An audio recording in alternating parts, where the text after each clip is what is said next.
Hello snowboarders of the internet. I'm your host Avran LeFeber, and in this video we're going to be reviewing the Roam Party Mod. This board features Roam's contact rocker, which is flat through the middle with rocker in the tip and the tail. This is going to give you stability underfoot, but a looser feel out in the tip and the tail, as well as some ease of entry in and out of turns.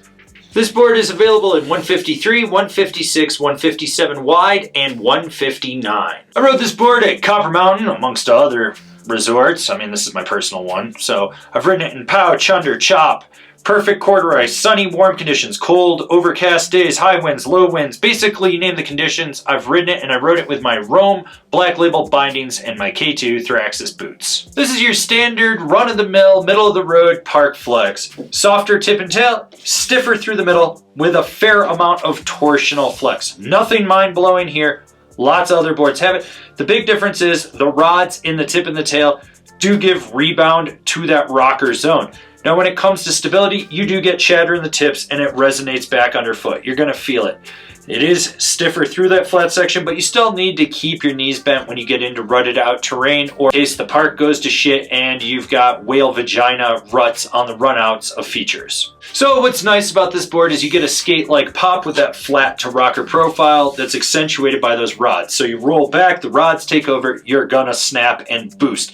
This board actually has really good pop. You want to ollie over a slow sign, family of fat skier kids, it doesn't matter, it's going to do it. You got to ollie up onto a rail, perfect. You don't have to worry about it at all. Now when it comes to jumps, it can handle just about any size of jumps, and the snap is accentuated off the lip just due to those rods. I mean, you got to know how to skate pop with it. If you don't, you're just going to get launch ramped off, which is fine. Bigger features, you need to land bolts, because if you don't, you're going to end up wheeling out because you're getting too far in the back seat. So if you know what you're doing, you're fine. If you don't, time to learn, or you might die. I mean, I don't really know how good of a rider you are. I just assume you're going to die. So when it comes to buttering and jibbing, this board shines there. That flat to rocker profile is designed to butter. What you're going to get is rebound out of the tip and the tail. So when you really get sideways, you're pushing into the nose or the tail, you're going to feel it in there, and when you want to snap, it's going to pop you. It's nice because there is so much rocker, and right where that flex point is, where the flat meets it, you can just leverage your weight, get sideways, push into it with relative ease, and it's not going to fight you. It's going to give you rebound, it lets you know that, but it doesn't fight you. You can be sloppy and lazy with it and not have to worry. And that carries over to jibbing. Going slow, going fast, it's going to lock into a nose or tail press. It's very easy to press this board. I mean, you lean back, you're in a tail press. You lean forward, you're in a nose press. It's borderline cheating, I'm not going to lie. Part of the reason I bought this for myself. I'm old, I'm lazy, I don't give a shit anymore. This is for me.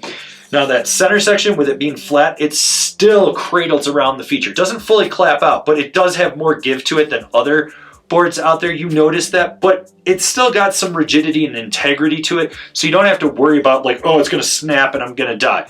It does lock in, you feel secure, and once again, you still have pop out of the feature with it.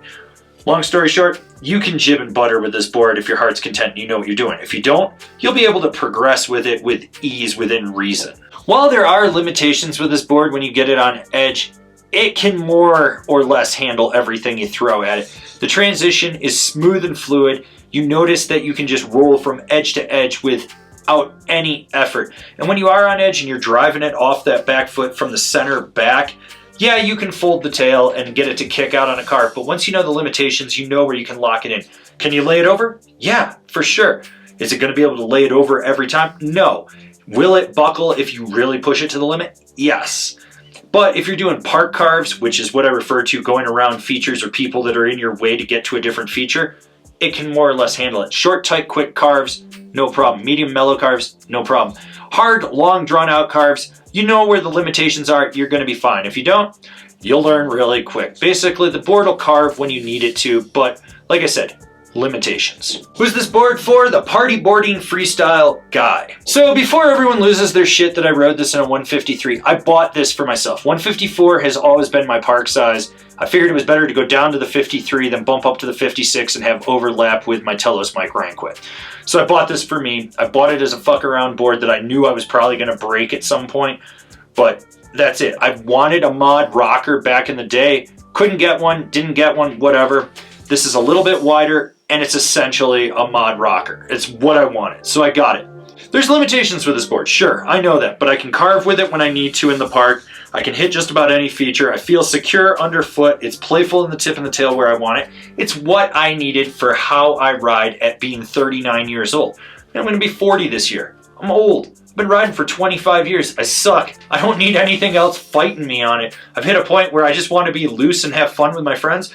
This is what I wanted it for. I can go hit rails, I can hit jibs, I can go in the mini pipe, I can hit small jumps with it, I can go ride the Peace Park features. It's perfect for it. I love this board. This is my park board, and I have no complaints about me buying this. I really do like it. I think it's a solid park board. I think there's a lot of people that would really enjoy it.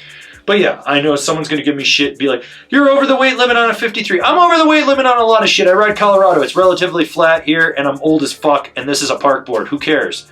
I got what I wanted out of it. I didn't need overlap. 54 has been my size. 53, 1 centimeter smaller. I can deal with that.